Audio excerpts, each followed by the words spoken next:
உலகத் தமிழர்களுக்கும் தமிழறிந்த மாந்தர்களுக்கும் தமிழன் தொலைக்காட்சியின் வணக்கம். நேயர்களே, நமது அரசியல் அரங்கம் நிகழ்விற்கு திருமிகு எம்ஆர் ஈஸ்வரி அவர்கள் வருகை தந்திருக்கிறார். இவர் ஏப்ரல் 14 இயக்கத்தின் சென்னை மாவட்ட மகளிரணி தலைவராக பணியாற்றுகிறார். அவரோடு நாம் பேசுவோம். வணக்கம். வணக்கம். உங்கள் மே 14 இயக்கம் என்னென்ன செயல்பாடுகள்லாம் செஞ்சுருக்கீங்க? நிறைய சமூக செயல்கள்லாம் இறங்கியிருக்கீங்க. அதை பற்றிய கொஞ்சம் சொல்லுங்கள். பெண்களுக்காகவே நிறைய அந்த சமூகம் நாங்கள் செய்கிறோம். ரெண்டாவது சமூக போராட்டம்னு தலித்து மக்களுக்காக போராடணும். அது உள்ளே எடுத்துன்னு போய் வைப்பாங்க, திரும்பி வெளியே விடுவாங்க. உங்களுக்கு தெரியும் அரசியலை பற்றி. அது ஒரு விஷயம். நீங்கள் சிறைக்கெல்லாம் போயிருக்கீங்க? சிறைக்கு போகல, மண்டபத்தில் வச்சுருவாங்க, ஈவினிங் அனுப்பி விட்ருவாங்க. சரி சரி. அது ஒரு விஷயம். பிள்ளைங்க சின்ன சின்ன பிள்ளைங்களுக்கெல்லாம் நோட்டு புக் தருவோம். வயசானவங்களுக்கு சாப்பாடு சாரி கொடுப்போம். இப்போ தான் பெண்களை மதிக்கிறதே இல்லைங்களே இந்த நாட்டில். பெண்கள் நாட்டின் கண்கள், ஆனால் பெண்களை மதிக்கிறதே இல்லைங்களே. நீங்கள் எப்படி சொல்லலாம்? அப்படி மகளிருக்குன்னு தனியாக இலவச பேருந்து கொடுத்துருக்காங்க, 1000 ரூபாய் மாதம் கொடுத்துருக்காங்க. சரிங்க. இதெல்லாம் பண்ணுறாங்க. நீங்கள் இப்போ இல்லைன்னு ஒன்று அனைவருக்கும் போய் சேர்வது இல்லையே. 1000 ரூபான்றீங்க. வசதியானவங்கெல்லாம் போய் வாங்குறாங்கங்க ஐயா. ஆனால் தாழ்த்தப்பட்ட ஜாதிக்கு பாதி பேருக்கு வரல. அனைவருக்கும் கொடுப்போம். யார் யாருக்கு வரல அந்த குறிப்புகள்லாம் எடுத்து நீங்கள் போய் அரசாங்கத்திட்ட அதெல்லாம் சொன்னீங்களா? அவங்கள தான் சொல்லணும். நம்ம சொல்லுவோம், வழி தான் காட்டுவோம். அவங்க போய் பார்க்கணுங்க ஐயா. பாதி பேருக்கு வரல. இப்போது நான் மகளிர் குழு 2 வச்சு நடத்துகிறேன். அதில் முதியோருங்களில் ஒரு 60 பேர் தாலாட்டு குழுன்னு எடுத்திருக்கோம். அதாவது 55 வயசுக்கு மேலே அவங்கள வீட்டில் பாதுகாக்கிறது இல்லை. இந்த முதியோர்களுக்கு ஒரு பெயர் வச்சுருக்கீங்க, தாலாட்டு குழு. அது யார் அந்த பெயரை வச்சது? அதாவது ஒரு டாக்டர் அம்மா இருக்காங்க, எனக்கு ரொம்ப ஃப்ரெண்டு. அவங்க தத்து எடுக்கிற மாதிரி முதியோரை விட்டுடுறாங்க இல்லைங்களா. சாப்பாடு பிள்ளைங்க குழந்தைகள் போல் ஆகி விடுகிறார்கள். ஆமாம், அதுதான் உண்மை. குழந்தைங்க அவங்க, முதியோர் கிடையாது. அதனால் அவங்கள திருப்திப்படுத்துறதுக்கோ இது படுத்துறதுக்கோ நாங்கள் போவோம். போயிட்டு இந்த மாதிரி மைக்கில் நல்ல செய்தி, தூங்கிறது எப்படி, எக்ஸசைஸ் பண்ணுறது எப்படி, மகளிருக்காக கூட்டு போவீங்க. ஆமாம், மகளிருக்காக என்னென்ன செய்யணுமோ அது செய்வோம். ஆனால் நீங்கள் சொன்னீங்க பஸ்ஸு வசதி விட்டுருக்காரு ஸ்டாலின் அண்ணன், விட்டுருக்காங்க, இல்லைன்னு சொல்ல. அந்த கண்டக்டராவது டிரைவராவது ஒரு லேடிஸை ஒரு மதிக்கிறதே கிடையாது. என்ன தெரியுங்களா, ஸ்டாப்பிங் அங்கே இருக்கும், தள்ளி நிறுத்துவாங்க பஸ்ஸை. ஓடி போய் இதில் அவங்க மேலே நீங்கள் இந்த மாதிரி குற்றச்சாட்டுலாம் சொன்னால் அவங்க மேலே நடவடிக்கைலாம் எடுத்திருக்காங்களாமே? எடுத்திருக்காங்க, வேலை விட்டு எடுத்திருக்காங்க. ஆனாலும் திருந்த மாட்டேன்றாங்க. அவங்கள திருத்த முடியாது. ரெண்டாவது லேடிஸுக்குன்னு ஃப்ரீன்னு அண்ணன் விட்டுருக்கிறது, ஸ்டாலின் அண்ணன் விட்டுருக்கிறது மிக சரிந்த ஒரு கருத்து தான். ஏன்னா அம்மா பஸ்ஸெல்லாம் கூட காசு தான் கொடுத்து போகிறோம் வரோம். இப்போ இன்னும் சமயத்தில் ஒரு நாள் நான் போயிருக்கேன் பஸ்ஸில், டிக்கெட்டு காலியாக இருக்குது. டிக்கெட்டு கொடுக்கணுங்களா இல்லைங்களா? வாங்கிட்டு போங்கன்றாங்க. ஆமாம், வாங்குமா. அவங்க வீட்டை கொடுக்கலங்க ஐயா, மக்கள் இதில் குடிக்கிறாங்க. அதை மகளிருக்கு சரியான முக்கியத்துவம் கொடுக்கறது கிடையாது. இப்போ இந்த நல்ல திட்டங்களை உங்கள் அண்ணன் ஸ்டாலின் கொண்டு வந்தார். ஆமாம். ஆனால் அவர் பேரை கெடுக்கிற விதமாக அங்கே இருக்கிற அந்த ஓட்டுநர் நடத்துனர் செயல்படுறாங்க. அதே மாதிரி பார்த்தீங்கன்னா ஒரு காவல்துறை ஒரு லேடி, அவங்க டிராஃபிக் போலீஸு, அவங்க நிற்கிறாங்க. அந்த இடத்துல ஒரு பிச்சைக்கார அம்மா போயிட்டு சாப்பிடுது. வெயில் 1 மணி டைமு மரத்தடியில் சாப்பிடுது. அந்த இடத்துல உக்காந்ததுக்கு அந்த அம்மா அடித்து இழுத்துட்டு போய் விட்டுச்சு. கண்ணால் பார்த்தேன். அப்போது தட்டி கேட்கலையா? கேட்க போனேன் சார், போனேன். இது மாதிரி பண்ணுறீங்களேம்மா, அப்படி இது பெரியவங்க அது பிச்சை எடுத்து சாப்பிட்ற போது அவங்களாம் உழைச்ச மாதிரி தான் அது கேட்டு வாங்கி சாப்பிட்றது. அதை போய் நீங்கள் தள்ளி விட்றீங்களேம்மா, நீங்கள் ஒரு காவல்துறை பெண்களை மதிக்கணும், அது பெண்கள் நீங்களே இந்த குற்றத்தை செய்யக்கூடாது அப்படின்னு நான் கேட்டேன். கேட்டு அடுத்த செகண்ட் அந்த அம்மா மயக்கம் போட்டு விழுந்துருச்சு. யாரு? காவல்துறை அம்மா. அப்போது அந்த அம்மா வச்சுருந்தாங்க பாருங்க பாட்டிலில் தண்ணி, அந்த வயசான முடியாத அம்மா அந்த தண்ணி தான் பயன்படுது. அந்த தண்ணி தான் தெளித்து அந்த அம்மா முந்தானியை எடுத்து தொடச்சி, எது அதை நினச்சி பார்த்துருப்பாங்களாங்க? இல்லை, அவங்க இயற்கையாகவே, அதாவது விழுந்துட்டாங்க, மயங்கி விழுந்தது இயற்கையாக நடந்ததில்ல, நீங்கள் பேசுனதுனால? இல்லை மயங்கி வெயிலில் வந்தாங்க. இல்லை நம்ம பேச அவ்வளோ அளவுக்கு ஸ்ட்ராங் கிடையாது. சரி. அது அவங்களுக்கு எதுவும் பிபி இருந்திருக்கும், வெயிலில் வந்ததுக்கு விழுந்துட்டாங்க. இந்த அம்மாவை தள்ளி விட்டு போ அப்படின்னு சொன்னாங்க. அப்புறம் அந்த அம்மா தண்ணியை கொடுத்து அவங்களுக்கு அப்புறம் எழுந்து விழிச்சு பார்த்த பிறகு இவங்களோட தண்ணி தான் பயன்பட்டது, மன்னிச்சிடுங்க சொன்னாங்க. சொன்னாங்க, மன்னிச்சிடுங்கம்மா, எனக்கு டென்ஷன் ஆயிடுச்சு, அந்த நிழலில் தான் நாங்கள் நின்று சொல்லணும். உங்களுக்கு தெரியும் காவல்துறையை பற்றி, நான் காவல்துறையை ரொம்ப மதிப்பேங்க. மீட்டிங்கெல்லாம் போட்டால் பாவம் மக்களுக்காக அவங்க செயல்படுத்துகிறாங்க. பாவம் நினைக்கிறீங்களா இல்லை பயந்து மதிக்கிறீங்க? பயந்துக்கிட்டெல்லாம் நான் பேசணும்னு அவசியம் கிடையாது ஐயா. நான் 100 மகளிர் வச்சிருக்கிறேன். எனக்காக குரல் கொடுக்க 100 பேர் வருவாங்க. நான் 2010 எலெக்ஷன்ல நின்னேன். விவேகானந்தர் சொன்னாரா, 100 பேர் என்கிட்ட கொடுங்க, நான் இந்த இந்தியாவை மாற்றி காட்டுக்கிறேன். அது மாதிரி உங்ககிட்ட ஒரு 100 பேர் இருக்காங்க. ஆமாம் சார். அவங்கள வச்சு சென்னையை மாற்றுவீங்களா? சென்னையை மாற்றுறது வேற விஷயம், மக்கள் மனசை மாற்றலாம் இல்லைங்களா? அன்பால் எது வேணாலும் சாதிக்கலாங்களே. அப்போ இந்த போலீஸ் அம்மாவே ஒரு செகண்டில் எப்படி மாறினாங்க இல்லைங்களா? அது நினைக்காத ஒரு சம்பவம். இப்போ பார்த்தீங்கன்னா கல்கத்தாவில் டாக்டர் இதுக்கு என்ன நடந்தது பாருங்கள். டாக்டர் என்ன கடவுளுடைய சேர்த்துக்கின்னு அந்த காலத்துலலாம் டாக்டரை கடவுளாக வணங்குறது, அவங்களுக்கே அந்த நிலைமை. அப்போ எங்கே சார் போச்சு சிசிடி கேமராலாம்? அந்த செகண்ட் ஒரு பெண்களை ரொம்ப பாலியல் தொந்தரவு கொடுக்கறது, இந்த ஆட்சின்னு சொல்கிறதா இந்த தமிழ்நாடுன்னு சொல்கிறதானே எனக்கு தெரியல. இந்தியான்னு சொல்கிறதா? அதாவது பெண்கள் நாட்டின் கண்கள்.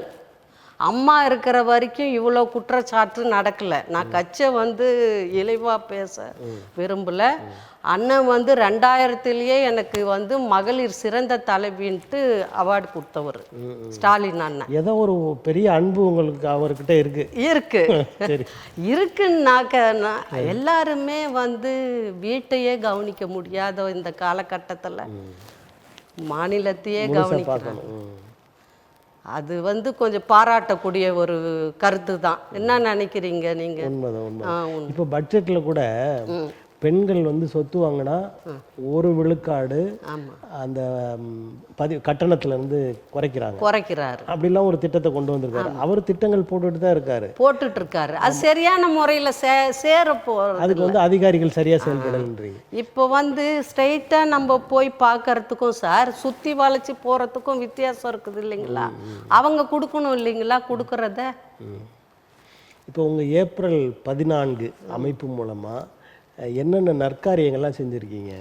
நாங்கள் ரட்டமலை சீனிவாசர் அவர் நினைவு நாளைக்கு ரொம்ப கிராண்டாக எல்லாத்தையும் கூப்பிட்டு சாப்பாடு பாட்டெல்லாம் வச்சு எல்லாம் பண்ணி நோட் புக்கு எல்லாரும் கொடுப்போம். சாப்பாடு முக்கியமாக சாப்பாடு கொடுத்துருவோங்க. சாப்பாடு இம்பார்ட்டன்ட். யாருக்குமே வயிறார சாப்பிட்டோன்னு சொல்லணும் மக்கள். அது ஒன்று.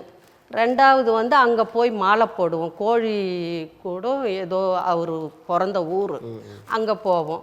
அவங்க பேத்தி வருவாங்க, ரட்டமலை சீனிவாசன் அந்த அம்மா பேத்தி வருவாங்க.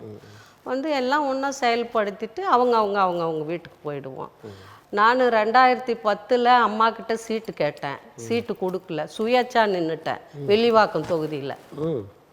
ஸோ எனக்கு 207 ஓட்டு வந்தது. அப்போ 200 வீட்டுக்காரங்களும் நம்ம மேலே அன்பு உள்ளவங்க இல்லைங்களா? அது நான் 10 காசு செலவு பண்ணாத நடந்தே கூப்பிட்டுன்னு போய் ஓட்டு கேட்டேன். சரி.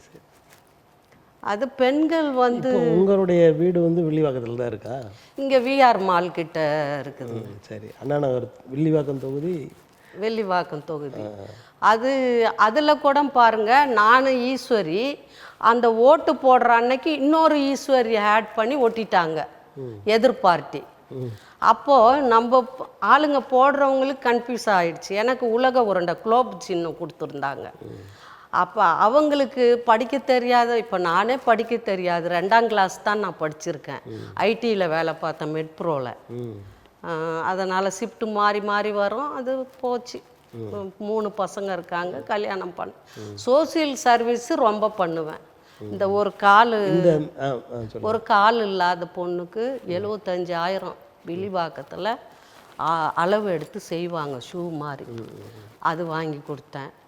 கணவனால் கைவிட்ட பெண்கள் எவ்வளோ பேர் இருக்கிறாங்க சார். அவங்களுக்கு 2 தையல் மிஷின் வாங்கி கொடுப்பேன். அப்புறம் இந்த ஏக்கத்தில் இருந்து தான். அதுக்கப்புறம் 2 பேருக்கு கல்யாணத்துக்கு தாலி, கால் சவரம் தான், ரொம்பலாம் இல்லை. கால் சவரம், பட்டு புடவை, மஞ்சள், குங்குமம், சோப்பு, பவுடரு அது வச்சு தாய் வீட்டில் கொடுக்குற மாதிரி கொடுத்துருக்கேன் 2 பேருக்கு. 2 பேருக்கும் 2 குழந்தை நல்லா இருக்காங்க. உங்கள் அமைப்பு வந்து சமூக சேவை செய்கிற அமைப்பு. எஸ், ஆமாம். இது இல்லாமல் இந்த பொதுவான நிகழ்வுகள், அதாவது சிலர் எங்கேயாவது பாதிக்கப்பட்டா, இப்போ வீடு இல்லாதவங்களுக்கு வீடு வாங்கி கொடுக்குற இந்த மாதிரி விஷயங்கள்லாம் செய்கிறீங்களா? வீடு இல்லாதவங்களுக்கு வீடு வாங்கி கொடுக்கணுன்னு அப்போவே நாங்கள் மனு கொடுத்தோம். அது இவர் கவர்னர்கிட்ட கொடுத்துருக்குறோம். நாங்கள் தலித்து மக்கள்னு போட்டு எல்லாம் அடிச்சு. ஆனால் அது அப்படியே போட்டுட்டாங்க, அது வேலை செய்யலைன்னு வைங்க. அது இருக்கிற இடத்த காட்டு எஸ்சிக்காக அப்படின்னு இப்போ கூட எஸ்சிக்காக ஒரு டீம் பண்ணியிருக்கிறோம். நாங்கள் எங்கன்னாக்க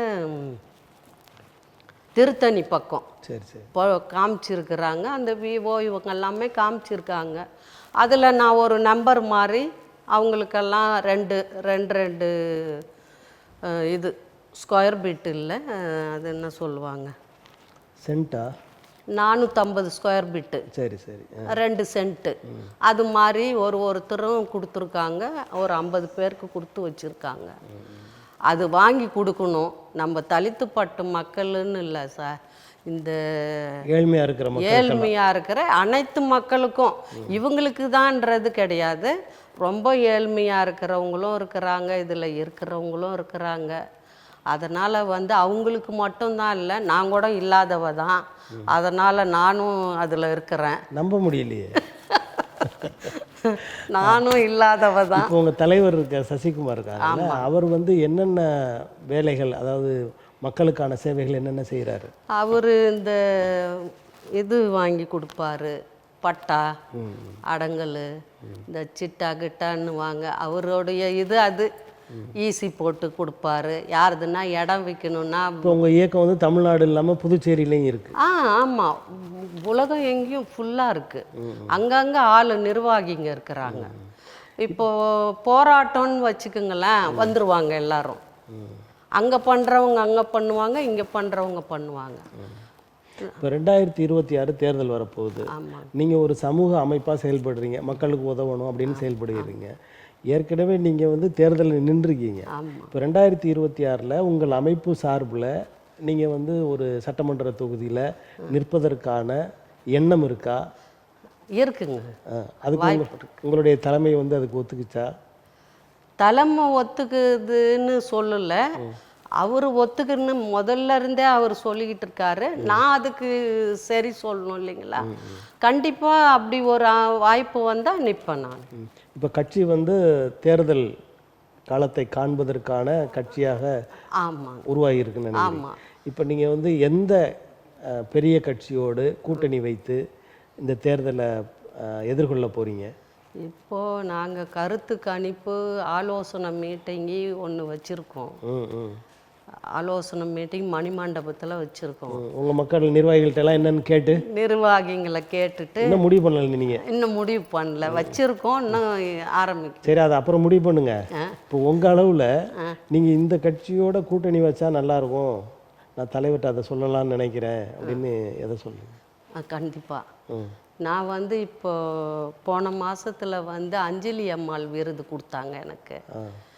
அப்போ விஜய் அண்ணா அவர் என்ன பண்ணார், அவர் தான் மாநாட்டில் அஞ்சலி அம்மா தம்பி தான், தம்பி பேனர் ஒரு மரியாதைக்கு சரி பேனர் வச்சுருந்தாங்க. வேறு எந்த கட்சிக்காரவங்களும் அவங்கள நிலைநிறுத்தலை. இவர் வச்சாரு, வீட்டுக்கிட்ட சிலை வச்சிருக்காரு. அப்போ எனக்கு ஒரு ஐடியா அப்படி இருக்குது. அஞ்சலை அம்மாள், அஞ்சலி அம்மாள் அந்த விருது வாங்கினேன் நான். அதனால அவங்க சுதந்திர போராட்டத்தில் இருந்தவங்க. ஆலோசனை கூட்டம் போகும்போது நீங்கள் விஜய்க்கு சப்போர்ட் பண்ணுவீங்க, சப்போர்ட் உங்கள் கட்சியில் சொல்லுவீங்க தலைவர்கிட்ட. அது நல்லது பண்றவங்க யார் வேணாலும் வரலாங்களே மக்களுக்கு. இப்போ விஜய் அவர்களோட கூட்டணியில் இணைந்துட்டீங்கன்னா, நீங்கள் இணைஞ்சு தேர்தலில் நின்னீங்கன்னா அங்கே வந்து வெற்றி பெறுவதற்கான வாய்ப்பு இருக்குது அப்படின்னு நினைக்கிறீங்களா? கண்டிப்பாக வெற்றி பெற்றுருவேன், அந்த வாய்ப்பு இருக்குது. இப்போ நிறைய மக்கள் விஜயை வந்து அவர் பின்னாடி போகிறாங்க, வாக்களிக்கணும்னு இருக்கிறாங்க அப்படின்னு. கண்டிப்பாக. அதாவது ரெண்டு கட்சியுமே வந்து சரியா நடத்துறது இல்லை, செயல்படுத்துறது இல்லை. அதிமுக திமுக ரெண்டுமே என்னதான் அண்ணனா இருந்தா கூட, அண்ணனா இருக்கட்டும் தம்பியா இருக்கட்டும், நம்ம சாப்பிட்டாதான் நம்மளுக்கு வயிறு நிறையும். அதனால் அவங்கள நான் குறை சொல்லணும்னு இல்லை. ரெண்டு கட்சி இல்லாமல் ஒரு ஸ்டாண்டர்டு கட்சி இன்னொன்று உள்ளே வந்ததுன்னா நல்லாயிருக்கும், மக்களுக்கு நல்லது செய்கிற கட்சி. அந்த ஸ்டாண்டர்டு தமிழக வெற்றி கழகம் தான். அது குறிப்பிட்டு சொல்ல, விஜய் அவர்கள் மக்கள் மீது வச்சிருக்கிற அன்பு. இப்போ கூட பாருங்க, மீனவர் இதை எடுத்திருக்காரு, போன வாரத்தில் தான் விடுறாரு. அவர் செய்வாருன்னு மக்கள் நம்புது, அதுக்குன்னாவது அவர் செய்வார் இல்லைங்களா அப்படின்னு என் கருத்து தான். நீங்கள் என்ன சொல்றீங்க? இல்லை அதான் நீங்கள் அப்படி தானே முன்னாடியே சொன்னீங்க, கருத்து தான். அதை நீங்கள் உங்கள் கூட்டத்தில் சொல்ல போகிறீங்க, அவ்வளோதான். ஆமாம், அது தலைவர் ஏற்றுக்கிட்ட, நிறைய பேர் ஏற்றுக்கிட்டா ஏற்றுக்குவாங்க, அது ஏற்றுக்குவார். இவர் சசிகுமார் அவர்கள் ஏழ்மையாக இருந்தாலும் மற்றவங்க செய்யறத பாராட்டி ஏதாவது ஒன்று கொடுக்கணும். அவர்கிட்ட பைசா இல்லைனாலும் மற்றவங்களோட இது கஷ்டத்தை புரிஞ்சு இவங்க உழைக்கிறாங்க, உண்மையை சொல்கிறாங்க, உண்மையை பண்ணுறாங்க, செஞ்சதை தான் சொல்கிறாங்கன்றது அவருக்கு தெரியும். அந்த அளவுக்கு மதிப்பும் கொடுப்பாரு. கண்டிப்பாக. இப்போ நீங்கள் வந்து தமிழக வெற்றி கழகம் அதில் போனால் வெற்றி பெற முடியும் அப்படின்னு சொல்கிறீங்க. ஆனால் பொதுமக்களில் பெரும்பாலான பொதுமக்கள் என்ன சொல்கிறாங்கன்னா, திமுக வரும் இல்லைன்னா அதிமுக வரும் அப்படி தான் சொல்கிறாங்க. அம்மா தானங்க சீட்டு கொடுத்தாங்க இவருக்கு, எடப்பாடிக்கு, சசிகலா அம்மா. அவங்களே இல்லைன்ற போது எப்படி அந்த கட்சி வரும்ன்றீங்க? காலில் விழுந்து சீட்டு வாங்கினாரா இல்லைங்களா? ஆமாம், அது ஊர் அறிஞ்ச விஷயம், பேப்பர்லேயும் போட்டிருக்காங்க. பையன் நிற்க வச்சாரு, ஜெயிச்சாங்க, சம்பாரிச்சாங்க, வீடியோ வந்துருச்சு. மக்களுக்கு கொஞ்சம் கொடுக்கலாமே, செய்யலாமே. அவர் கண்ணுக்கு தெரிஞ்ச ஆள் ஹை லெவலில் இருக்கிறவங்களுக்கு பார்க்கக்கூடாதுங்க ஐயா. அதாவது ஒருத்தரை தேர்ந்து எடுக்கிறது மக்களுக்கு தான் இருக்குது அந்த உரிமை. அப்போ அவர் முதலமைச்சராக வந்து மக்களுக்கு பண்ணலைன்றீங்க? பொதுவாக எங்கள் மக்களுக்கு பண்ணல, தலித்து மக்களுக்கு. இந்த நடன நிகழ்ச்சி ஆடுறவங்கெல்லாம் ரொம்ப நொடிஞ்சு போய் இருக்கிறாங்க. ஒரு நடன நிகழ்ச்சி வைக்கலாம், அவங்கள தூக்கி விடலாம். எவ்வளோ பேர் சாப்பாட்டுக்கு கஷ்டப்படுறாங்க, பிள்ளைங்களை படிக்க வைக்க கஷ்டப்படுறாங்க. இது கடலில் இருக்கிற மாதிரி சார், கொஞ்சம் அள்ளி கொடுக்கலாம், கடல் குறையாது என்னைக்கும். கடல் அதில் கூட பாருங்க, இதெல்லாம் அவர் செய்யலைன்றதுனால அவர் வந்து மறுபடியும் வெற்றி பெற முடியாது. அவர் முடியாது, எடப்பாடி வர முடியாது. இப்போ சசிகலா அம்மா அவங்களோட இணைந்துட்டாங்கன்னு வச்சுக்கோங்க, எடப்பாடி அவங்களோட இணைஞ்சிட்டாங்க அப்படின்னா வெற்றி பெற முடியுமா? அவர் ஓபிஎஸ் இணைவார், விஜய் இணைய வாய்ப்பு இருக்குது. ஆனால் இவங்க இணையிறதா வாய்ப்பு கிடையாது. எடப்பாடி ஐயா. ஆனால் என்ன சொல்கிறாங்க, இந்த பாரதிய ஜனதா கட்சி இருக்காங்கல்ல, அவங்க வந்து எல்லாரையும் மிரட்டி நீங்கள் வந்து எல்லாம் எடப்பாடி பழனிசாமி தலைமையில் ஒன்றா சேரணும் அப்படின்னு சொல்கிறாங்க அப்படின்னு கொஞ்சம் பேர் பேசுகிறாங்க. அப்படி ஒரு நெருக்கடி கொடுக்கும்போது எடப்பாடி தலைமையில் இவங்க சசிகலா அவங்க பன்னீர்செல்வம் டிடிவி தினெல்லாம் இணையத்தானே வேணும். இணைஞ்சா ஒரு வந்துருவாங்களே, நாளுக்கு அமைப்பும் ஒன்று சேருது இல்லைங்களா, வெற்றி பெற்றுவாங்க. ஆமாம், எடப்பாடி சேர்றாரு, ஓபிஎஸ் சேர்றாங்க, சசிகலா அம்மா சேர்றாங்க, டிடிடி தினகரன் சேர்றாரு. அப்போ உங்கள் அண்ணன் வெற்றி வாய்ப்பை இழந்து விடுவார். அண்ணனுக்கு வர வேண்டியது வரும், அவர் இழந்து விடுவாருன்னு சொல்ல விரும்பல. இப்போதைக்கு மக்களுக்கு நல்லா செஞ்சுக்கிட்டு இருக்கார். துணைத் தலைவரும் அவர் நேரடியாக போய் மக்கள் குறைய கேட்டு எல்லாம் பண்ணுறாங்க. ஆனால் பொதுவான கருத்து என்னன்னா, மக்களுக்கு சேர்றது கொடுக்குறாங்க, இவங்க நேரடியாக போய் சேர்க்கறது இல்லை. அதுதான் உண்மை. இப்போ ஒரு வாட்டி கூட பஸ்ஸு டிரைவர் ஏதோ சொல்லிட்டாருன்னு வேலையை ரிசைன் பண்ணி விட்டாரு. அதெல்லாம் ஒரு பெரிய ஒரு விஷயந்தான். மக்களுக்காக செய்கிறாரு, நிறைய செய்கிறாரு. சில இடத்துல செய்கிறாங்க, சில இடத்துல அதில் என்னன்னுங்கன்னா, இந்த கூட இருக்கிறாங்க பாருங்க, அவங்க வந்து அவங்க ஃபேமிலி, அவங்க பேக்ரவுண்டு, அவங்களுக்கு தான் எல்லாம் வேலையிலேருந்து பொதுசாக ஏதாவது கிடைக்கிது, அதெல்லாம் கிடைக்கிறதெல்லாம் பொது மக்களுக்கு போய் சேர மாட்டேங்குது. அவங்களோட இது சொந்த யூஸ் மாதிரி. அந்த மற்ற அமைச்சருங்கெல்லாம் இப்போது அம்மா இருக்கும் போது, ஏன் சார் அது ஏன் போகிறீங்க, அம்மா இருக்கும் போது 2 வண்டி கண்டனர் சுற்றுதுன்னு உலகமே சொன்னாங்க. ஆமாம், அந்த கண்டனர் எங்கே போச்சு? அதுதான் அருண்ஜேட்லி மூலமாக அதாவது இந்திய ஒன்றியத்துக்கு போயிடுச்சு, டெல்லிக்கு போனால் திரும்பி வராதா சார்? நான் கேட்குறேன். டெல்லியில் இருக்கிறவங்க இங்கே வராங்க, இங்கே இருக்கிறவங்க டெல்லிக்கு போகிறாங்க, ஏன் அதை எடுக்க முடியாதான்னா சொல்லுங்கள். அந்த வண்டி போன மாயமே அது வரைக்கும் சொல்லிக்கிட்டு இருந்தாங்க. ஆனால் அதை வச்சு எல்லாமே முன்னேறிட்டாங்க. அப்போ அது வந்து டெல்லிக்கும் போல அதை வச்சு எல்லாரும் மேல் லெவலில் வந்துட்டாங்க. சந்தோஷம், வரட்டும். அதாவது ஒரு 100 ரூபாய் வருதுன்னாங்க ஐயா, 50 ரூபா நீ எடுத்துக்கோ. யாருமே அதாவது உங்கள் நோக்கத்தில் கொள்ளையடிக்கிறது தப்பு இல்லை அப்படின்னு வந்துடுறீங்களா? இல்லை, அப்புறம் அப்படி அடித்தாதானே அவங்க அடிக்கணுன்ற போது இப்படி விட்டு கொடுத்து தானே போகணும்.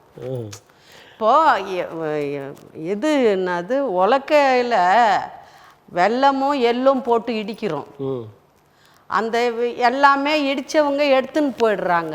அப்போ நம்ம என்ன செய்வோம், உரலையாவது நக்கி பார்ப்போம், தித்திப்பாக இருக்கா நல்லா இருக்கான்ட்டு. கிடைக்காதவங்க. ஆமாம், அது மாதிரி எடுக்காத இருக்க முடியாது. எடுக்கட்டும், மக்களுக்கும் போய் சேரட்டும். மகளிருக்கு வந்து ஒரு இதே இல்லை, பாதுகாப்பே இல்லை. ஆனால் பாதுகாப்பு போட்டேன், சிசிடி கேமரா போட்டேன், அது பண்ணேன், இந்த காவல்துறையிலேருந்து பார்த்தா இங்கே தெரியும் அங்கே தெரியும்ன்றாங்க. ஆனால் எல்லாம் நடந்த பிறகு தெரிஞ்சு என்ன பண்ணுறது சொல்லுங்கள்? நீங்கள் இதை போட்டு விடுங்க, யாருன்னா என் வீட்டில் வந்து கூட கல் அடிக்கிட்டோம், பரவாயில்ல, உண்மையை தான் பேசுகிறேன் நான்.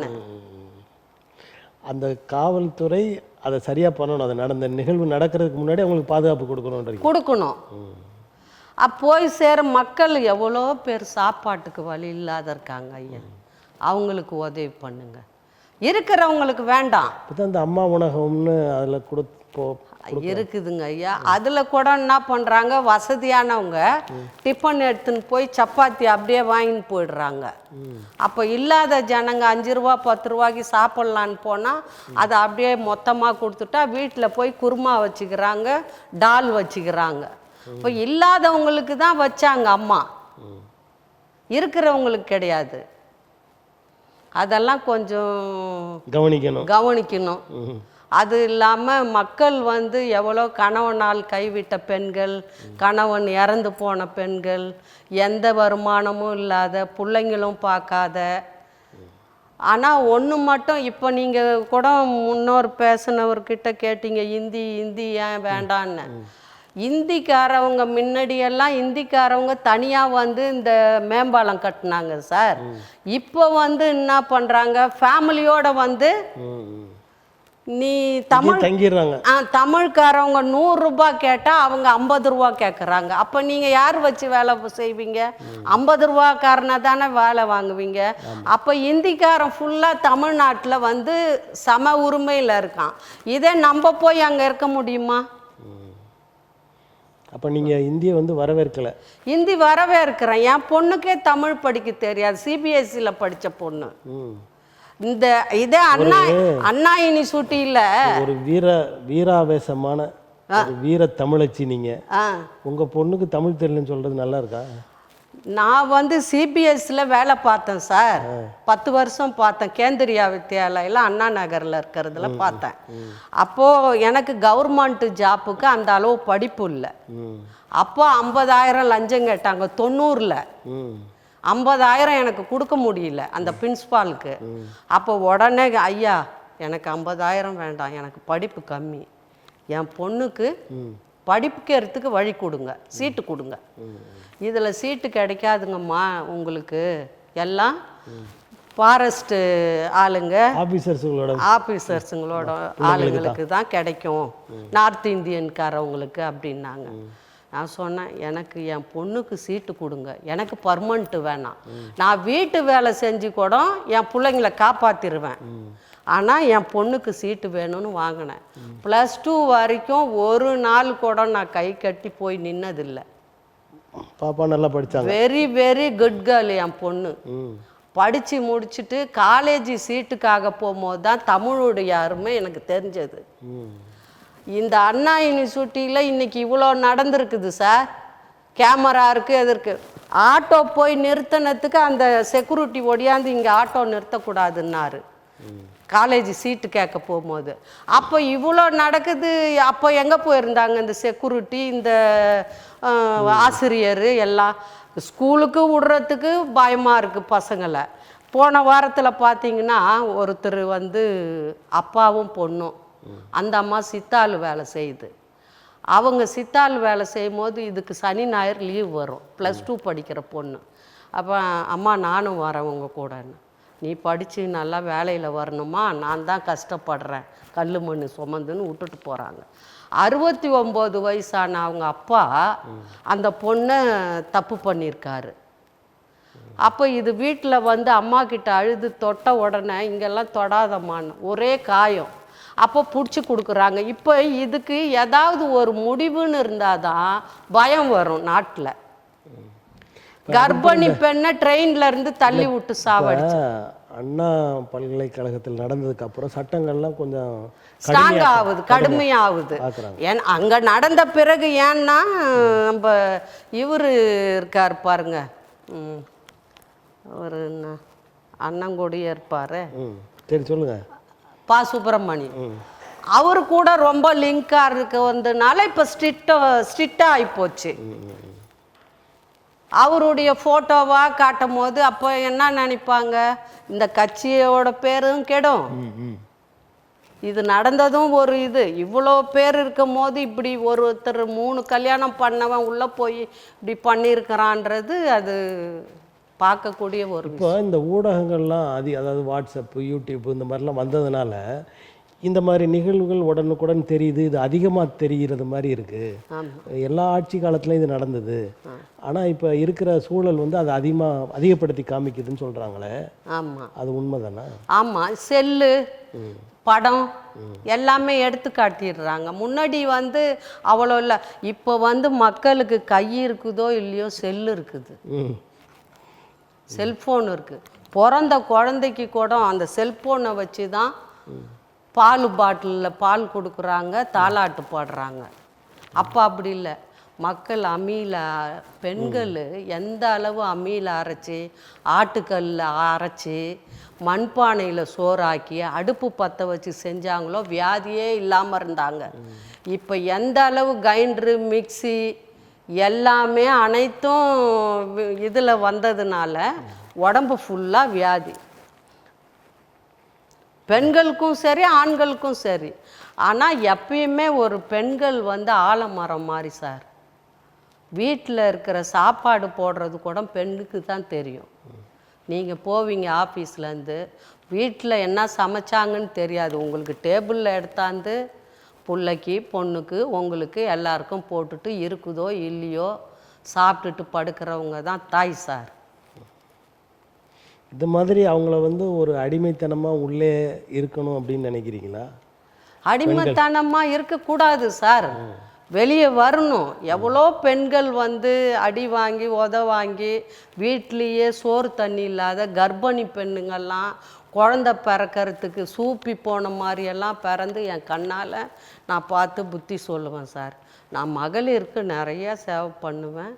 ரெண்டாவது ஒரு வீட்டுக்காரர் இறந்துடுறாருன்னா ஃபஸ்ட்டு போய் நின்று என் காசு என்ன இருக்குதோ அதை செலவு பண்ணுவேன் சார். அந்த இடத்துல நம்ம இருக்கும்போது கொடுக்கறத விட அந்த மாதிரி இடத்துல போய் நம்ம செலவு பண்ணுறது தான் ரொம்ப முக்கியம் அப்படின்னு எங்கள் அப்பா சொல்லி கொடுத்தாரு. எங்கள் அப்பா ஆம்பளை மாதிரி வளரணும்னு சொல்லுவார் என்ன. நான் இப்போ உங்களை வந்து ஆம்பளை மாதிரி உங்கள் அப்பா வளர்த்தாரு, உங்கள் மகளை நீங்கள் ஆம்பளை மாதிரி வளர்த்துருக்கீங்களா? அது வெளியே இன்னும் போகலிங்களே. அது 2 கல்யாணம் பண்ணி கொடுத்தா 2 பையன் இருக்காங்க. இனிமேல் வேலை பாருமா, நீ வேலைக்கு போய் வேலை பாரு, நீ படிச்சுட்டு வேஸ்ட்டாக இருக்கக்கூடாது, அந்த காசில் கொஞ்சம் ஏழைங்களுக்கு செய். என் பிள்ளைங்க 3க்கும் அதுதாங்க ஐயா சொல்லுவேன். 2 பையன் 1 பொண்ணு. இது சொன்னால் நம்ப மாட்டீங்க, என் பேர பசங்க 2மே கவர்மெண்ட் ஸ்கூலில் போட்டிருக்கேன். இப்போ வந்து கவர்மெண்ட் ஸ்கூல் பக்கமே போகிறதில்ல. ஆனால் இப்போ நிறைய அதாவது பிள்ளைங்க வந்து சாப்பாடு அரசு பள்ளியில் சேர்க்குறாங்க. அரசு பள்ளியில் சேர்க்குறாங்க. அண்ணன் இப்போ 2026 தேர்தல் வரப்போகுது. நீங்களும் அது ஏதாவது ஒரு தொகுதியில் நிற்கிறதா முடிவு பண்ணியிருக்கீங்க. ஆமாம்.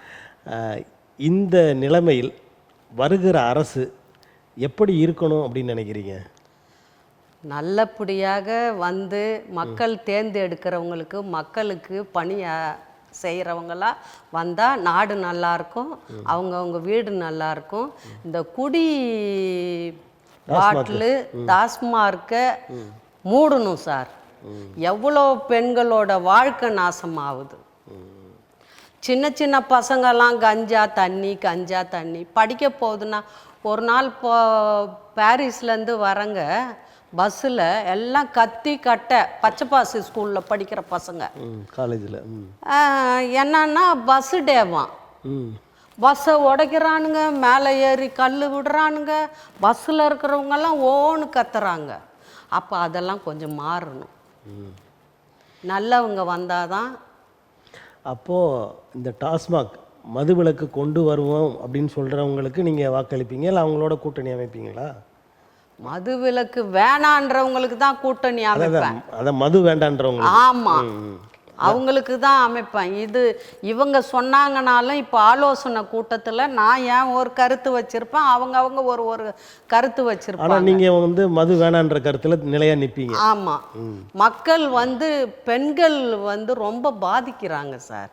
இதனால் அவர் சம்பாரித்து அவர் குடிச்சிட்டு எங்கன்னா விழுந்து கிடக்கிறாரு, இவங்க சோறு தண்ணி ஆக்கி வச்சுட்டு புருஷனை காணோம் பொண்ணை காணோம் அப்படின்னு தேடிக்கின்னு போய் நிம்மதி இல்லாத தூக்கம் இல்லாத பெண்களுக்காக போராடுவேன் சார் நான். அது ஒன்று தான் எனக்கு. ஆனால் இப்போ நடந்து கொண்டிருக்கிற அரசு பெண்களுக்கு ரொம்ப முக்கியத்துவம் கொடுக்குறாங்களே. தோழின்னு ஒரு விடுதிகள்லாம் வைக்கிறாங்க, நிறைய பெண்களுக்கான செயல் திட்டங்கள் நிறைய கொண்டு வராங்க. அது வந்து நடைமுறைக்கு வரலீங்களே. சரியா, நடைமுறைக்கு கண்ணோட்டத்தில் வரணும் இல்லைங்களா? வைக்கிறாங்க, வைக்கலன்னு சொல்ல முடியாது, எல்லாம் வைக்கிறாங்க. ஆனால் அவங்க கண்ணோட்டத்தில் வரணும். ரெண்டாவது வந்து பொதுமக்களை வந்து மதிக்க தெரியணும். பெண்கள்னு இல்லை, ஆண்களையும் சரி. ஆண்கள் எவ்வளோ பேர் மனைவி விட்டுட்டு போனவங்க, மனைவி இல்லாதவங்க இருக்கிறாங்க. அவங்களும் வந்து பிள்ளைங்க குட்டியை சமைச்சு போட்டு வாழ்கிறவங்களும் இருக்காங்க. நான் ஆண்களையும் குத்தம் சொல்ல கிடையாது. எல்லாருமே நல்லது செய்யணும், நல்லது நினைக்கணும்னா செய்ய மாட்டாங்க. இந்த 5 விரல் இருக்குதுங்க, 5 விரலும் ஒன்றா இருக்காது. என்னுடைய குணங்க வந்து அடுத்தவங்களுக்கு ஹெல்ப் பண்ணணும். எங்கள் வீட்டில் யாருக்கும் இருக்காது, என் பிள்ளைங்களுக்கு இருக்கும், எங்கள் வீட்டுக்காருக்கு இருக்காது. அது மாதிரி இருக்கிற காலகட்டம். அவரை மீண்டு வந்து நான் செஞ்சுக்கிட்டு இருக்கேன். நான் வேலை பார்க்குறேன், 30,000 சம்பளம் வாங்குகிறேன். அதுலேருந்து கொஞ்சம் என்னால் அவ்வளோத்தையும் போட முடியாது, கொஞ்சம். கவர்மெண்ட்டு ஸ்கூலுக்கு போயிருந்தேங்க. அந்த ஹெட் மாஸ்டருக்கு சால்வை போட்டுட்டு ஒரு 80 பசங்க இருக்குது. 80 பசங்களுக்கும் நோட் புக்கு பேக் வாங்கி கொடுத்தேன். கொடுத்த உடனே அந்த ஹெட் மாஸ்டர் அம்மா சொன்னாங்க, அம்மா மைக்கில் கொஞ்சம் பேசுங்கன்னாங்க. எனக்கு பேச தெரியாதுங்க மைக்கில். ஆட்டோக்காரவங்களுக்கெல்லாம் ஆட்டோ ட்ரெஸ் வாங்கி கொடுத்தேன். அப்போ எனக்கு பேச தெரியாதுங்கன்னு நீங்கள் பேச தெரியாது. ஆமாம்மா உண்மையிலேயே பேச தெரியாதுன்னு சொல்லிட்டு நான் பேசலை. அப்போ அவங்க கேட்டாங்க, ஏம்மா கவர்மெண்ட்டு ஸ்கூலில் தராங்கன்னு சொல்கிறாங்க, நீங்கள் வந்து இந்த பசங்களுக்கெல்லாம் ட்ரெஸ்ஸு வாங்கி கொடுன்னு என்கிட்ட கேட்டாங்க. ஒரு செட்டு தான் இருக்குது, மழையில் வந்து துவைச்சி போடணும். வாங்கி தரேன், கவர்மெண்ட்டில் நிறைய சலுகை செய்கிறாங்க, அவங்கள கேளுங்க, நான் வாங்கி தரேன், அது இருக்கட்டும், நீங்கள் கேட்டு வாங்குங்க அப்படின்னு சொல்லி அந்த மேடத்துக்கிட்ட சொன்னேன். அப்போ அவங்க கேட்டாங்க, நீங்கள் ஏன் பசங்களுக்கு முக்கியத்துவம் கொடுக்குறீங்க படிப்புக்குன்னாங்க. அம்மா நான் படிக்கலை, எங்கள் வீட்டில் ஒரு வாய்ப்பாடு வாங்கி கொடுக்கறதுக்கு முடியல அன்னைக்கு காலகட்டத்தில். இன்றைக்கி நான் எவ்வளோ வாய்ப்பாடு வேணாலும் மற்றவங்களுக்கு வாங்கி கொடுத்துருவேன். அந்த நிலையில் கடவுள் வச்சுருக்காரு. அதனால் சொல்கிறேங்கம்மான்னு. அப்போ நீங்கள் வந்து எங்களுக்கு இது பண்ணுறது ரொம்ப சந்தோஷம்மா. எனக்கு எப்போல்லாம் மனசு கஷ்டமாக இருக்குதுங்களோ பாரிஸில் மாதா கோயிலுக்கு போவேன். ஒரு 60 பன்னு 70 பன்னு வாங்குவேன். வெளியே ஃபுல்லாக இருப்பாங்க பாருங்கள். இந்த செவ்வாய்க்கிழமை வெள்ளிக்கிழமையில் நிறையா அவங்களுக்கெல்லாம் அந்த ஒரு பன்னு கொடுப்பேன். அவங்களுக்கு அவ்வளோ அற்புதம். அந்த டீ ஒன்று வாங்கி கொடுத்துட்டு அதை தொட்டு சாப்பிட்டுட்டு அம்மான்னுவாங்க. நம்ம அது கொடுக்கறதுனால நம்ம சொல்கிறோன்னு இல்லை, அவங்களுடைய பசி. அதுதான். இப்போ தமிழ்நாட்டில் நாங்கள் ஆட்சிக்கு வந்தால் தமிழர்கள் தான் ஆட்சி செய்வார்கள், தமிழர்களுக்கு எல்லா விதத்திலும் நன்மை இருக்கும் அப்படிலாம் நாம் தமிழர் கட்சியோட தலைவர் சீமான் சொல்லிட்டு இருக்கார். அவர் முதலமைச்சர் ஆனால் நாடு நல்லா இருக்கும்னு நினைக்கிறீங்களா? சீமான் ஜாதி வெறி பிடிச்சவர் சார். அவர் வந்து அவர் ஜாதி பற்றியே பேசுறது இல்லையே, தமிழர்கள் அப்படி இனத்தை பற்றி தானே பேசுகிறார். அப்படி தான் பேசுவார். ஆனால் அவர் 2-3 கல்யாணத்தில் நான் அவர் கூட ஃபோட்டோவே எடுத்து வச்சுருக்கிறேன். கல்யாணத்துக்கு போனேன், அப்போது வந்திருந்தார் அவரும். அவர் இந்த சிவகார்த்திகேயன், அதுக்கப்புறம் நம்ம திருநாவுக்கரசு அண்ணன் எல்லாம் வந்திருந்தாங்க. அவங்க கூடலாம் எடுத்திருக்கேன். அப்போது அவர் என்னன்னா எப்போ குரல் கொடுத்தாலும் அவங்களோட ஆளுங்களுக்கு தான் ஸ்பெஷலாக கொடுப்பார், நான் பார்த்த வரைக்கும். அது வந்து இப்போ கூட ஏதோ கேஸு கீஸுன்னு செய்தியில் போய்கிட்டு இருக்கு, பெண்கள் கேஸு அப்படின்ட்டு. அது அவருடைய அது ஃபேமிலி இது, அது நம்ம எடுக்க வேண்டாம். என்னை பொறுத்த அளவில் யார் இருந்தாலும் சரி சார், மக்களுக்கு நல்லது செய்கிறவங்க வரட்டும், மாற்றி வந்தால் நல்லாயிருக்கும். இப்போ மக்களுக்கு நல்லது செய்கிறவங்க யாருன்னு தெரியலையே, அவங்கள மாதிரி ஆட்கள் இவங்க தான் நல்லது செய்வாங்கன்னு சொல்லணும்ல. 100 அதாவது செய்கிறவங்கள எங்கே வேணாலும் பேசுவாங்க சார். உண்மை நேர்மை நீதி இருந்தாக்க எங்கே வேணாலும் ஒரு இடத்துல அந்த உண்மை பேசப்படும். பெண்களை இன்னமும் அடிமையாக அடுப்பு அடியிலேயே இரு, இதில் உட்காரக்கூடாது, நீ ஆஃபீஸரா, நீ படிச்சிருக்கியான்னு கேட்குற காலம்லாம் இருக்கிறாங்க இன்னமும். ஆனால் அதெல்லாம் மாறணும். பெண்கள் வந்து சுதந்திரமாக போயிட்டு இப்போ ஐடி கம்பெனியில் போகிறாங்க, நைட் ஷிஃப்ட்டு போகிறாங்க, பகல் போகிறாங்க. இன்னும் கொஞ்சம் அதிகரிக்கணும். எல்லா பெண்களுமே வேலை பார்க்குறாங்க சார். இப்போ ஒரு குறிப்பிட்ட பேர் தான் இன்னும் வெளி உலகத்துக்கு வரல. கிராமம் சைடும் சரி, சென்னையிலையும் சரி இன்னும் இருக்கிறாங்க. அவங்கெல்லாம் வந்து சம்பாரித்து, பெண்கள் செய்யாத வேலையே இல்லை. ஒரு அம்மா பூ கட்டும் சார், நான் போய் பூ வாங்குவேன் வெள்ளி செவ்வாய்னா, அப்படியே வாரி கொடுக்கும் எனக்கு. மற்றவங்களுக்குன்னா கவர் வச்சுருக்கோம். நான் சொல்லுவேன், மற்றவங்களுக்கு கிள்ளி கொடுக்குறாங்க, உங்களுக்கு அள்ளி கொடுக்குறாங்க, அள்ளி கொடுக்கும். நான் சொல்லுவேன், அம்மா வேண்டாம், நீங்கள் 10 ரூபா கிடைக்கும்னு தான் இது வந்து செய்கிறீங்க, எனக்கு வேண்டாம், புடி 100 ரூபா அப்படின்னா அது 20 ரூபா எடுத்துக்கின்னு 80 ரூபா எனக்கு கொடுக்கும்.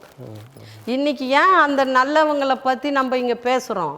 இருக்காங்க நாட்டில் நல்லவங்களும். அப்போது அதனால் அந்த பூ நான் வந்து கதம்பம் தான் கேட்பேன் சார். அப்போ கேட்பேன், கதம்பம் மட்டும் அழகாக கட்டி வச்சுக்கிறேங்க உனக்குன்னும். ஏன்னு கேட்டால், நான் ஏன் தெரியுமா கதம்பம் வைக்கிறேன்னு சொல்லுவேன் அதுக்கிட்ட. ஏன்னு கேட்கும், குடும்பத்தோடு சேர்ந்த நாரோடு சேர்ந்த பூவு மனம். எல்லா வகையான மலர்களும் இருக்கிறது. நம்ம எப்படி சிரிக்கிறோமோ அது மாதிரி எல்லா விதமான கலர்ஸும் அதில் இருக்குது. குடும்பமே அடங்கி இருக்குது. எல்லா மக்கள் குடும்பம் எல்லாம் அந்த நாரோட பூவோட சேர்ந்துருக்குன்னுவேன். அப்போ அது சொல்லும், அக்கா என்னாக்கா நீங்க பெரிய தத்துவத்தையே சொல்லிட்டீங்களா என்னாக்கா அப்படின்னும். அது மாதிரி நல்லது செய்கிறவங்க இருக்காங்க சார், உங்களை மாதிரி என்ன இன்னைக்கு கேள்வி கேட்குற நல்லவர். என்ன இன்னைக்கு தான் தெரியும் உங்களுக்கு. அப்போ இன்னைக்கு தெரிஞ்சாலும் இந்த நிமிஷம் தெரிஞ்சாலும் நல்லவங்க யாரு நம்ம கொஞ்சம் அரசியலுக்கு வருவோம். வாங்க. இப்போ இந்த பாரதிய ஜனதா கட்சி இருக்குல்ல, அது இந்தியாவை ஆண்டு கொண்டிருக்கிறாங்க. நரேந்திர தாமோதர் தாஸ் மோடி. ஆமாம். அவர் வந்து தமிழ்நாட்டிலையும் ஆளணும்னு துடிக்கிறாரு. அதுக்கு அண்ணாமலைன்னு ஒருத்தர் இங்கே வச்சிருக்காரு, அவரும் பேசுறாரு. அண்ணாமலை. ஆமாம். இவங்க இந்த கட்சி வந்து தமிழ்நாட்டில் ஆட்சிக்கு வரும்னு நினைக்கிறீங்களா? வரக்கூடாது சார். மோடியா ஜாடியான்னு கேட்டாங்க ஜெயலலிதா அம்மா. மோடியா லேடியா? லேடியா ஜாடியாலாம் கேட்டாங்க மீட்டிங்கில், ஒரு மீட்டிங்கில். அதனால் வந்து அவங்க இருக்கும் போது யாராவது வெளியே வந்தாங்களா சார்? இப்போ இருக்கிற எம்எல்ஏ எம்பி கூட கேட்குறேன் நான், யாருன்னா வெளியே வந்து பேசியிருப்பாங்களா? மேலே ஹெலிகாப்டர் போவோம், கீழே எல்லாம் கும்பிடு போட்டவங்க ஏர்போர்ட்டில். அம்மாவை பார்க்க 3 வாட்டி நான் சந்திச்சிருக்கேன் போயஸ் கார்டனில். போயிட்டு வந்திருக்கீங்க? பேப்பர்லேயே என்னை அறிவிச்சிட்டு போனாங்க. அந்த டைம் பார்த்து தான் அவங்களுக்கு உடம்பு முடியாமல் போச்சு. இல்லைன்னா நான் வேற லெவலில் இருந்திருப்பேன். இப்பயும் கடவுள் நல்லா வச்சிருக்காரு. ஜெயலலிதா அவங்களோட ரசிகையா? ரசிகன்னு இல்லை சார், வேலை பண்ணிட்டு வருவேன். இந்த ஒரு சேனலு ஜெயா டிவியை போடுவேன், அது எம்ஜிஆர் பாட்டாக போடும், ரிலாக்ஸ் பண்ணிக்குவேன். அதில் தத்துவ பாட்டு, இது எம்ஜிஆர். இது எம்ஜிஆர்னால ஜெயலலிதாவை பிடிச்சது உங்களுக்கு? ஆமாம். அதாவது அவங்க கூட வந்து சொல்லுவாங்க, பெங்களூரில் ஃபஸ்ட்டு மீட்டிங் போட்டாங்களாம் ஜெயலலிதா. அப்போது எல்லாரும் காத்துன்னு இருக்கிற போது இவங்க வரலையாம், லேட்டாக ஆயிடுச்சான். வந்தவொடனே யார் ஜெயலலிதா, யார் ஜெயலலிதான்னு எல்லாரும் பரபரப்பாக இருந்திருக்காங்க. இப்போ இவங்க வந்து பேசி பணம் கலெக்ட் ஆகி இருக்குது கர்நாடகத்தில். அப்போது இந்த பார்த்துன்னு இருந்த ஏழை மக்களுக்கு அப்படியே கொடுத்துட்டு வந்தாங்களாம். அதெல்லாம் சொல்லுவாங்க அதில் ஜெயா டிவியில். அதாவது இவர் என்ன செஞ்சார், எம்ஜிஆர் மக்கள் திலகம் எம்ஜிஆர் என்ன செஞ்சார், அம்மா என்ன செஞ்சாங்க அப்படின்ட்டு. இப்போ உங்கள் கட்சி 2026 தேர்தலில் நிற்கலைன்னு வச்சுக்கோங்க, அப்போ நீங்கள் வந்து வாக்களிக்க போகிறீங்க. அப்போ அங்கே நிறைய சின்னங்கள்லாம் இருக்கும், அதில் ரெட்டலையும் இருக்கும். ரெட்டலை யார் கையில் இருக்குது அது வேறு விஷயம். ஆனால் அந்த ரெட்டலைக்கு ஓட்டு போடுவீங்களா, இல்லை யார் நமக்கு தேவையானவங்க சரியானவங்க அப்படின்னு நினச்சா அந்த ஆட்களை பார்த்து ஓட்டு போடுவீங்களா? ஆனால் போன வாட்டி நான் ரெட்டாலைக்கே போடல சார். எப்பயுமே ரெட்டாலைக்கு போடுவேன். இவ்வளோ வயசில் 52 வயசு வரைக்கும் ரெட்டாலைக்கு தான் போட்டேன். ஆனால் போன வாட்டி மாற்றி வரட்டும், அண்ணன் வந்து நல்லது செய்யட்டும், அண்ணனுக்கு போட்டீங்க அப்படின்ட்டு சூரியனுக்கு தான் போட்டேன். வெள்ளிவாக்கம் தொகுதியில் இவர் நின்னார், நம்ம பேர் வரலிங்களே, சரி, அவர் நின்னார். நீங்கள் போட்டதுனால அவங்க வெற்றி பெற்றாங்க. ஆமாம், ஜெயிச்சிட்டாரு.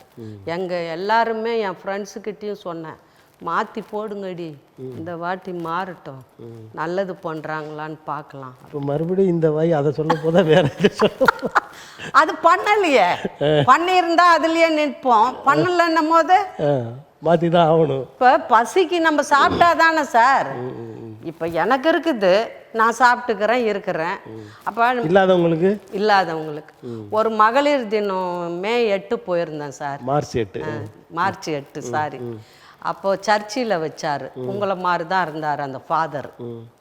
அப்போது எல்லாருக்கும் பிரியாணி போட்டாங்க, எல்லாருக்கும் பாடினாங்க அண்ணாங்க. நானும் ஒரு பாட்டு பாடினேன், சிட்டுக்குருவி முத்தம் கொடுத்து, அந்த பாட்டு பாடினேன். நல்லா இருக்குன்னு எல்லாம் கை தட்டினாங்க, எல்லாம் பண்ணாங்க. அப்புறம் சாப்பாட்டு போட்ட உடனே ரொம்ப நல்லா இருந்தது பிரியாணி. நான் வந்து சாப்பிட்டுட்டு நேராக போனேன். சர்ச்சு ஃபாதரும் அவங்க ஒய்ஃபும் 2 பேரும் சேர்ந்து நடத்துகிறாங்க. அப்போ போனேன், உங்களுக்கு ரொம்ப நன்றின்னு. என்னங்கம்மா இங்கே நீங்கள் நன்றி சொல்லக்கூடாது, நீங்கள் இருக்கப்பட்டவங்கெல்லாம் நன்றி. அப்படி இல்லை, இன்னைக்கு சாதம் உங்கள் சாதம் எனக்குன்னு இருந்திருக்கு, ரொம்ப நல்லா இருந்திருக்கு, 100 லேடிஸை கூப்பிட்டு நீங்கள் சாப்பாடு போட்டிருக்கீங்க, இன்னும் சர்ச்சையும் வளரும், நீங்களும் வளர்ந்து வருவீங்க அப்படின்னு சொன்னவொன்னே அந்த ஃபாதர் சொன்னார், உங்களை மாதிரி நல்ல மனசுக்காரவங்க இது உள்ளே வந்தாக்க காடு எங்களை ஆசீர்வதிப்பார் அப்படின்ட்டு ப்ரேயர் பண்ணார். நீங்கள் ஒரு பெரிய லெவலில் போவீங்கன்னாரு. ஆனால் இந்த சீட்டில் இன்றைக்கி உட்காந்துருக்கேன், அது போய் சொல்லணும். நான் அவர் ப்ரேயர் பண்ணும் போது சொன்னார், இன்னும் மீண்டும் மீண்டும் நான் வந்து இந்த சேனலில் நிறையா விஷயம் பேசணும், நான் எலெக்ஷனில் நின்று ஜெயிச்சு வர்றதுக்கு தமிழ் டிவி ஒரு சட்டமன்ற உறுப்பினராக இங்கே வந்து உட்காந்து பேசணுன்றீங்க. ஆமாம், பேசணும், மக்களுக்கு நல்லது செய்கிறவங்கள தேர்ந்தெடுக்கணும். இப்போ நீங்கள் அதெல்லாம் சொல்கிறீங்க, மக்களுக்கெல்லாம் உதவி செய்யணும்னு சொன்னீங்க. ஆனால் இடையில ஒன்று சொன்னீங்க, நீங்கள் என்னதான் சம்பாதிங்க அதில் பாதியை கொடுங்கன்றீங்களே, அது என்ன நியாயம்? அது ஏங்க முழுசா கொள்ளை அடிச்சுன்னு போறீங்க, அதுல பாதி கொடுக்கறதுக்கு உங்களுக்கு? நீங்க சட்டமன்ற உறுப்பினர் ஆனால் அதான் பண்ணுவீங்களா? நான் பண்ண மாட்டேன், நான் பண்ண மாட்டேன்னு சொல்ல முடியாது. ஏழைங்களுக்கு எடுத்து செய்வேனுங்களே, செஞ்சவங்களையும் காட்டுவேன் நான். ஏழைங்களுக்கு காட்டிட்டு கொடுத்ததையும் சொல்லி காமிப்பேன் நான். இவங்கள மாதிரி தானா சுருட்டின்னு போறது கிடையாது. இப்போ ஒன்று சொல்கிறேன் கேளுங்க. இந்த ஒரு அன்னை தெரசா அம்மா இருந்தாங்க, 4 லேடிஸு வந்து ஃப்ரீயாகவே போய் வீடு க்ளீன் பண்ணி பண்ணி பண்ணி பண்ணி வருவாங்க, சோசியல் சர்வீஸ். அப்போ அந்த அம்மா வந்துட்டு ஒரு நாள் ஒருத்தர் வீட்டுக்கு மட்டும் போகவே மாட்டாங்க இந்த 4 பேரும். ஏன்னா அந்த அம்மா என்ன பண்ணும், அவருக்கு பெல் அடித்தாலே மண்டையில் அடிக்கிற மாதிரி இருக்கும். அவர் வீட்டுக்கு இந்த 4 பேருமே போகிறதுக்கு பயம். அப்போது இந்த அம்மா ஒரு நாள் வராங்க, தெரசா அம்மா, அன்னை தெரசா வந்து, என்னங்கம்மா அந்த வீடெல்லாம் க்ளீன் பண்ணுறீங்களா, நல்லா நடக்குதா வேலையெல்லாம்? அம்மா நாங்கள் 4 பேருமே அந்த வீட்டுக்கு போக மாட்டோம், போகிறதில்ல, அசிங்கமாக திட்டுறாரு. பெல் அடித்தாலே பொம்பளைங்களை யார் வர சொன்னது, பொம்பளைங்களே இது உள்ளே வரக்கூடாது இந்த வீட்டு உள்ளன்ட்டு கத்துறாருமா, நாங்கள் போகல. சரி அப்படியா, வாங்க நான் வரேன். அம்மா நீங்கள் போயிடாதீங்க, திட்டிடுவார், எங்களை திட்டினாலும் பரவாயில்ல, உங்களை திட்டக்கூடாதுங்கம்மான்னு. இல்லை நான் வரேன் அப்படின்ட்டு அம்மா போனாங்க. போய் பெல் அடித்தோம், அவர் கண்ணா அப்படின்னான்னு திட்டுறாரு. ஆனாலும் உள்ளே போயிட்டாங்க. திறந்த உடனே உள்ளே போய் எல்லாத்தையும் பார்த்துட்டு க்ளீன் பண்ணிவிட்டு ஒரு அகில் இருந்துச்சு, அந்த அகிலை எடுத்து எண்ணெய் ஊற்றி விளக்கு போட்டாங்க. போட்டோம்னா வெளிச்சமாக வீடு சுத்தம் பண்ணிட்டு போட்டால் எப்படி இருக்கும், பிரகாசமாக இருக்கும். அவ்வளோ பிரகாசமாக இருந்த விளக்கு எதுக்கு என்னை தேடி தான் யாரும் வரமாட்டாங்களே என்னாரா? இந்த விளக்கு எதுக்கு, பெண்ணு ஏத்தனை விளக்கு இன்னைக்கும் எரியுது சார், அதுக்கு சொல்ல வரேன் நான். பெண்களை வந்து கொச்சப்படுத்தி யாரும் பேசக்கூடாதுன்றேன், அதோட முடிக்கிறது இருக்கு. அதனால எந்த பெண்ணையும் வந்து எந்த ஆணும் பேசக்கூடாது, ஆணை பெண்ணும் பேசக்கூடாது. இப்போ தமிழ்நாட்டில் பெண்களுக்கான மரியாதை எல்லா ஆண்களுமே கொடுக்குறாங்க, ஒரு சிலர் அப்படி தவறுறாங்க. இந்த நிலை அந்த தவறுகிறவர்கள் சரியாகணும், அந்த மாதிரி ஆட்கள் இனிமேல் இந்த தமிழ்நாட்டில் உழவக்கூடாது அப்படின்னு நினைக்கிற நீங்கள் என்ன செய்யலாம்? அந்த அரசு அதை சார்ந்து என்ன செய்யலாம்னு நினைக்கிறீங்க? மதுவை ஒழிக்கணும் சார், அதனால தான் அது கெடுது. மதுவை ஒழிக்கணும். ஆனால் மதுவில் தான் பணம் வருதுன்றீங்க, எப்படி ஒழிப்பீங்க? அதில் தான் வருது. இப்போ நீங்கள் ரொம்ப ஒரு உரிமையாக பேசுகிறீங்க. அவர் அண்ணன், அவரும் அப்படி பண்ணுறாரு, மதுவை கொண்டு வந்தார். நீங்கள் ஜெயலலிதா பற்றியும் பேசுனீங்க, அவங்களும் கொண்டு வந்தாங்க. அப்படி இருக்கும் அவங்க கொண்டு வரும்போது இவ்வளோ அராஜகம் இல்லைங்களே ஐயா சார். ஒருவேளை செல்லு இல்லாத படம் இப்படி எடுக்காததுனால அது வெளியே தெரியலையோ என்னமோ. அதுவும் நீங்கள் சொன்ன மாதிரி முன்னாடி வெளியே தெரியாமல் இருந்தது, இப்போ தான் ரொம்ப தெரியுதுன்ன மாதிரி நீங்கள் சொன்னீங்க. அதுவும் ஒரு காரணமாக இருக்கலாம். நானும் உறுதியாக சொல்லலை, அப்படி இருக்குமோன்னு கேட்குறேன். நீங்கள் ஏன் பயப்படுறீங்க? நீங்கள் பயப்படாதீங்க, நீங்கள் கேள்வி கேட்குறீங்க, நான் சொல்கிறேன். நான் தான் பயப்படணும் வெளியே பேசிட்டு போகும்போது. இல்லை இப்போ இந்த மாதிரிலாம் இருக்குமோ அப்படின்னு ஒரு கேள்வி தான் உங்கள்ட்ட இருந்து தெரிஞ்சுக்கிறதுக்காக. இல்லை மதுவை ஒழிச்சா கொஞ்சம் இன்னும் கொஞ்சம் மக்கள் வீடு நல்லா இருக்குன்றது. இப்போ தமிழ்நாட்டை பொறுத்தவரை நடந்து கொண்டிருக்கிற ஆட்சியில் மதுவை மட்டும் ஒழிச்சிட்டா இந்த ஆட்சி மறுபடியும் வரலாம், நல்லது அப்படின்னு நினைக்கிறீங்களா? இல்லைங்க, அதுவும் ஒழிக்கணும், இந்த கஞ்சா ஒழிக்கணும், நல்ல மக்களுங்க வரணும். குற்றவாளி, கொலைக்காரன், தப்பு செய்கிறவன், தண்டனை வாங்கினவன், எல்லாம் வெட்டு பார்த்தவன், குத்துறவன் எல்லாமே இருக்கிறானுங்க. அதெல்லாம் குறையணும், மாறணும். எல்லா கட்சியிலையும் தானே இருக்காங்க அவங்க அந்த மாதிரி ஆட்கள்லாம். அது இருந்தால் சீட்டு கொடுக்க மாட்டேன்றாங்க. நாமினேஷன் பண்ணும் போது எந்த கேஸும் இருக்கக்கூடாதுன்றாங்க. எந்த அரசியல்வாதி மேலே கேஸ் இல்லாமல் இருக்குது சொல்லுங்க? அங்கேயே கேட்டுட்டேன், அங்கேயே கேட்டுட்டேன். நான் நாமினேஷன் பண்ணேன், அம்மா உங்கள் மேலே எதனா கேஸ் இருக்கா? ஏன்பா பின்னாடி நிற்கிறவங்கலாம் கேஸில் இருக்கிறவங்க என்ன கேட்குறீங்களே அப்படின்னு கேட்டேன். கார்ப்பரேஷனில். சரிங்கம்மா இந்தாங்கம்மான்னு சைன் பண்ணி கொடுத்துட்டாரு.